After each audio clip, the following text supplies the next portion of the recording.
শুধুমাত্র চালের গুঁড়ো দিয়ে এইরকম মজাদার একটি নাস্তা তৈরি করে নিতে পারবেন খুব সহজেই। এটা দেখতে যতটা সুন্দর, খেতেও ততটাই সুস্বাদু। এর জন্য প্রথমে আমরা প্যানে পানি দিয়ে দিব গরম হওয়ার জন্য। তারপর এখানে দিয়ে দিব লবণ। তারপর যখন পানিটা ফুটে আসবে তখন এখানে দিয়ে দিব চালের গুঁড়ো। চালের গুঁড়োটা দিয়ে আমরা খুব ভালোভাবে একটা ডো তৈরি করে নেব। এই সময় চুলার জালটা একদম কম রাখতে হবে। ডোটাকে খুব ভালোভাবে মাখিয়ে নেওয়ার পর দেখবেন এরকম তুলতুলে একটি ডো তৈরি হয়ে গিয়েছে। তারপর সেই ডোটা দিয়ে একটা রুটি বানিয়ে নেবেন। তারপর সেখানে কোনো কিছুর সাহায্যে এইভাবে ছোট ছোট করে কেটে নেবেন। এখানে আপনারা বোতলের মুখাও ইউজ করতে পারেন। এইভাবে আমি সবগুলোকে বানিয়ে নিয়েছি। তারপর আমরা এই দুই পাশ ধরে হালকা করে চাপ দেব, তাহলেই দেখতে পারবেন খুব সুন্দর একটি ডিজাইন হয়ে এসেছে। এইভাবে আপনারা সবগুলোকে বানিয়ে নেবেন। আর রুটি বানানোর সময় বেশি আটা ইউজ করবেন না, তাহলে এই দুটো একসাথে লাগতে যাবে না। তারপর আমরা এখানে সবগুলোকে ভেজে নেব। এর জন্য আমি তেল গরম করে নিয়ে তারপর এখানে সেই পিঠাগুলোকে দিয়ে দিচ্ছি। এটা কিছুক্ষণ সময় নিয়ে ভাজতে হবে, খুব তাড়াতাড়ি ভাজা যাবে না, তাহলে ভিতরে হবে না, মুচমুচে হবে না, খেতেও ভালো লাগবে না।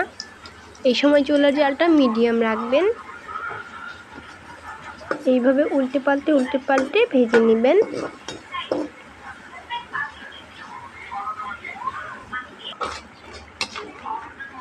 যখন দেখবেন হালকা লাল লাল হয়ে এসেছে তখন সবগুলোকে নামিয়ে নেবেন। আপনারা যতগুলো পিঠা তৈরি করেছেন এভাবে সবগুলোকে আপনারা ভেজে নামিয়ে নেবেন। আমি সবগুলো ভেজে নামিয়ে নিয়েছি। এবার দেখুন এটা খুবই মুচমুচে হয়েছে। আপনারা চাইলে এটা খালিও খেতে পারেন। এরপর আমরা একটা প্যানে অল্প পানি দিয়ে নিব। পানিটাকে আমরা কিছুক্ষণ গরম করে নেব। পানিটা যখন ফুটে আসবে তখন এখানে দিয়ে দিব চিনি। চিনিটাকে দিয়ে আমরা কিছুক্ষণ নাড়াচাড়া করব। এটাকে দিয়ে মূলত আমরা একটি চিনির শিরা তৈরি করে নিব।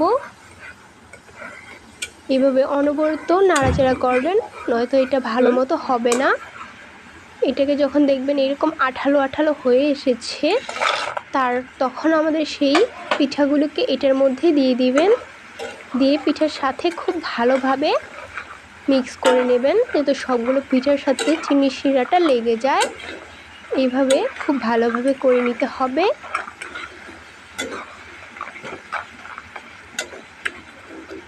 তারপর এটাকে আপনারা নামিয়ে নেবেন। যখন দেখবেন সব শিরাগুলো পিঠাগুলির সাথে খুব ভালোভাবে মিক্স হয়ে গিয়েছে তখন এগুলোকে নামিয়ে নেবেন। নামানোর পর এখানে অল্প চিনি দিয়ে দিবেন ছিটিয়ে। তারপর দেখতে পারবেন খুব সুন্দর একটি নাস্তা তৈরি হয়ে গিয়েছে। এটা খেতে খুবই সুস্বাদু। বাচ্চারা অনেক মজা করে খাবে যাদের মিষ্টি পছন্দ।